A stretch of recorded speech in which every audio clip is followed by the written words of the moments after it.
Hello दोस्तों, हम मेवाड़ का इतिहास पढ़ रहे हैं जिसमें हम कुंभा के बारे में पढ़ रहे हैं। और कुंभा के बारे में जो टॉपिक चल रहा है अभी वो कुंभा के बारे में चल रहा है।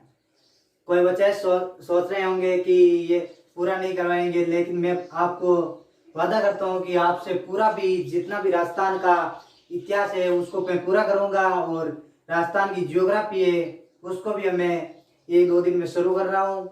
और जो इंडियन जियोग्राफी और हिस्ट्री है दोनों भी मैं कराऊंगा ये पूरी होने के बाद में। तो हम वापस कि हम कुंभा के बारे में पढ़ रहे हैं। पहले वाले वीडियो में हमने कुंभा की जो साहित्य है उनके बारे में हमने चर्चा कर ली। और आज हम जो कुंभा की उपाधि है, महाराणा कुंभा की उपाधियां,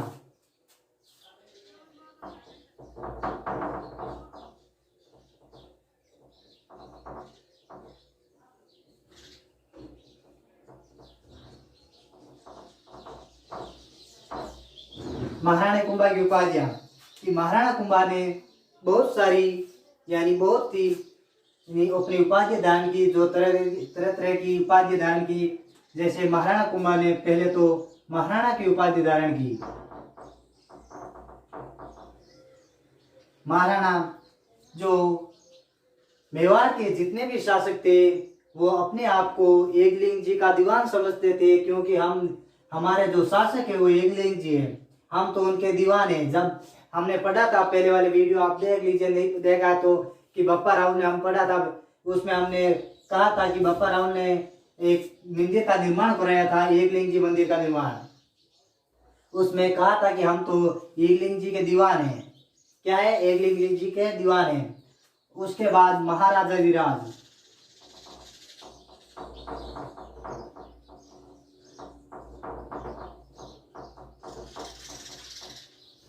महाराजा धीराज की राजाओं का भी राजा।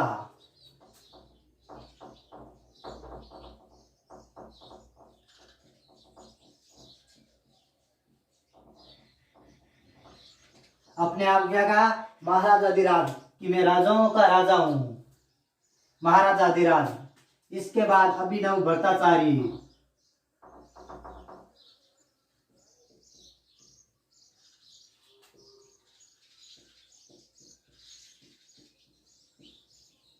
अभिनव भट्टाचार्य, इसमें कहा गया है कि संगीत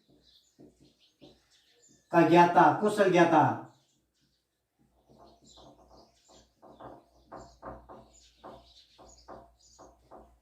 संगीत का क्या है? कुशल ज्ञाता है, अभिनव भट्टाचार्य। और इसके बाद राजगुरु,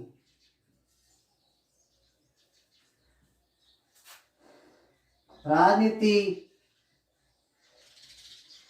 का कुशल, राजनीति का ज्ञाता, कुशल ज्ञाता या अच्छा ज्ञाता, जो राजनीति अच्छी तरह संभालना चाहते और अपने शासन को। राजगुरु, हाल गुरु, हाल गुरु, पर्वतीय पर्वतीय दुर्गों का राजा।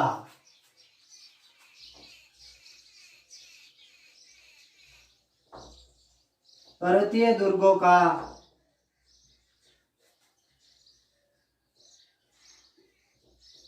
जितने भी पर्वत पर दुर्ग हैं, जैसे आपने पढ़ा था कि महाराणा कुंभा ने 84 दुर्गों में से 32 दुर्गों का निर्माण करवाया। वो मेवाड़ राज्य है, वो अरावली पर्वतमाला यानी अरावली पर्वतमाला के समीप स्थित है, यानी अरावली पर्वतमाला ही का भाग है। मेवाड़ राज्य स्थित था, मेवाड़ राज्य अरावली पर्वतमाला के पास स्थित है। इस कारण जहाँ महाराणा कुंभा ने दुर्गों का निर्माण करवाया वो पर्वतों पर करवाया, इसलिए पर्वतीय दुर्गों का राजा कहा जाता है। हिंदू सुल्तान, हिंदू सुल्तान, हिंदू राजाओं का हितैषी।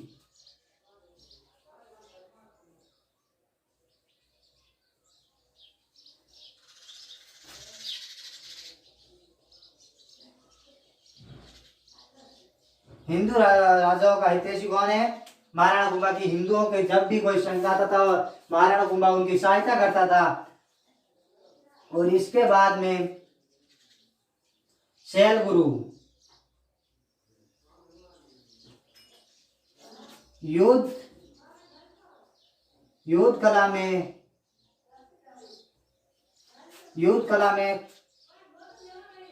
कुशल।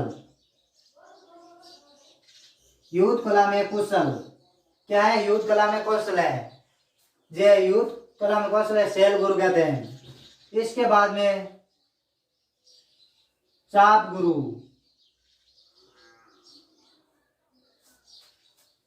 जो धनुर्धर या धनुर्विद्या में निपुण, धनुर्धर कला में अच्छा ज्ञाता था। उसके बाद में एक और है दान गुरु,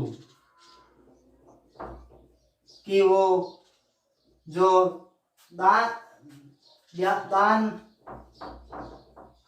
करता था, इसलिए दान गुरु कहा जाता है।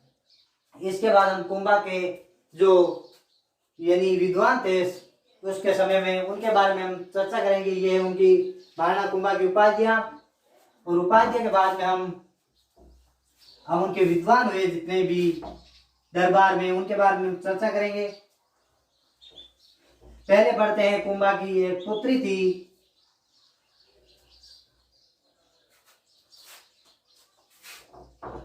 कुंभा की पुत्री रमाबाई थी पुत्री। क्या थी पुत्री? रमाबाई। इनका उपाधि है वागेश्वरी। वागेश्वरी इनकी उपाधि थे। ये भी संगीत की अच्छी जानकार थी, संगीत का नॉलेज था रमाबाई को। इनका विवाह हुआ था। रमाबाई का विवाह गुजरात के शासक थे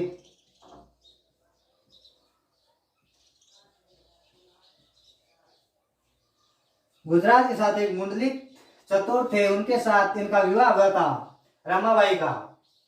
लेकिन एक बार क्या हुआ, जो मोहम्मद शाह बगड़ा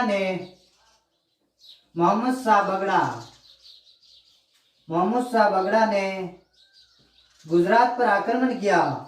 जब गुजरात पर आक्रमण किया तो मुंडलिक चतुर यहाँ से पराजित हुआ, और उसने अपने धर्म को बदल गए, मुस्लिम धर्म स्वीकार कर लिया। तो मुस्लिम धर्म स्वीकार कर लेने के बाद रमाबाई यहाँ से मेवाड़ चली गई, और मेवाड़ में एक जगह पड़ती है जावर, उदयपुर में जावर, जहाँ राणा आपने पढ़ा था। जावर में क्या निकलते, हमने पहले वाले वीडियो पढ़ा था कि जावर में सोने की खान निकल आई थी राणा लाखा के समय। किस टाइम? राणा लाखा के समय उदयपुर, यहाँ पर रहने लगी रमाबाई। और इसके बाद एक इनके गुरु या कहानी व्यास है। कहानी व्यास जिन्होंने एकलिंग महात्म्य ग्रंथ लिखा था।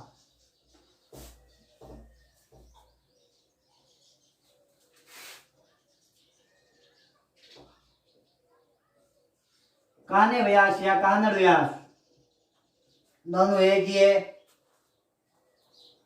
कान्हे व्यास ने एक ग्रंथ लिखा, एकलिंग महात्म्य। एकलिंग महात्म्य इन्होंने ग्रंथ लिखा था। उसमें पहला भाग, जो पहला उसका भाग लिखा है वो राणा कुंभा ने लिखा था, जिसको राजवर्णन कहते हैं। क्या कहते हैं? राजवर्णन, जिसका पहला भाग महाराणा कुंभा ने लिखा था, और पहले भाग इसको राजवर्णन कहा जाता है।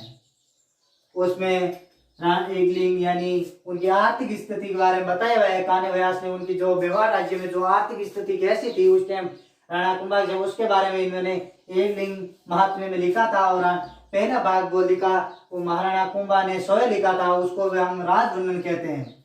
इसके बाद हम जो आगे इनके जो भी विद्वान हुए उनके बारे में हम अगले वाले वीडियो में चर्चा करेंगे, जिसमें दो यानी मंडनी से यानी मंडन और मंडन के पुत्र और भाई के बारे में अगले वाली वीडियो में चर्चा करेंगे हम। तो आज इस वीडियो हमने कहानी व्यास तक तो पढ़ लिया है और आगे हम कल पढ़ेंगे। Thank you.